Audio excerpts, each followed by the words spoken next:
For this purpose, then, the incorporeal and incorruptible and immaterial Word of God comes into our realm, although he was not formally distant. For no part of creation is left void of him. While abiding with his own Father, he has filled all things in every place. But now he comes, condescending towards us in his love for human beings and his manifestation, foreseeing the rational race perishing, and death reigning over them through corruption, and seeing also the threat of the transgression, giving firm hold to the corruption which was upon us, and that it was absurd for the law to be dissolved before being fulfilled, and seeing the impropriety in what had happened, that the very things of which he himself was the creator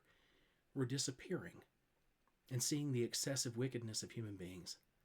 that they gradually increased it to an intolerable pitch against themselves,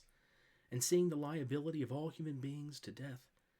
having mercy upon our race, and having pity upon our weakness, and condescending to our corruption, and not enduring the dominion of death, lest what had been created should perish, and the work of the Father himself for human beings would be in vain, he takes for himself a body, and that not foreign to our own. For he did not wish simply to be in a body, nor did he wish merely to appear. For if he had wished only to appear, he could have made his divine manifestation through some other better means. But he takes that which is ours, and that not simply,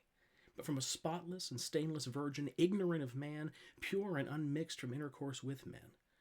Although being himself powerful and the creator of the universe, he prepared for himself in the virgin the body as a temple, and made it his own, as an instrument, making himself known and dwelling in it.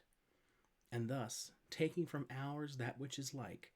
since all were liable to the corruption of death, delivering it over to death on behalf of all, he offered it to the Father, doing this in his love for human beings, so that, on the one hand, with all dying in him, the law concerning corruption in human beings might be undone, its power being fully expended in the lordly body, and no longer having any ground against similar human beings, and on the other hand,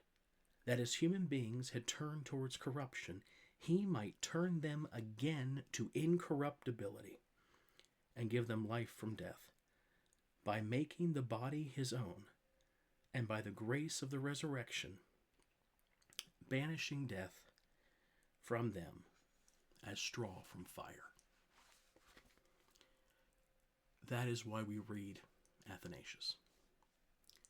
And that is why the history of the church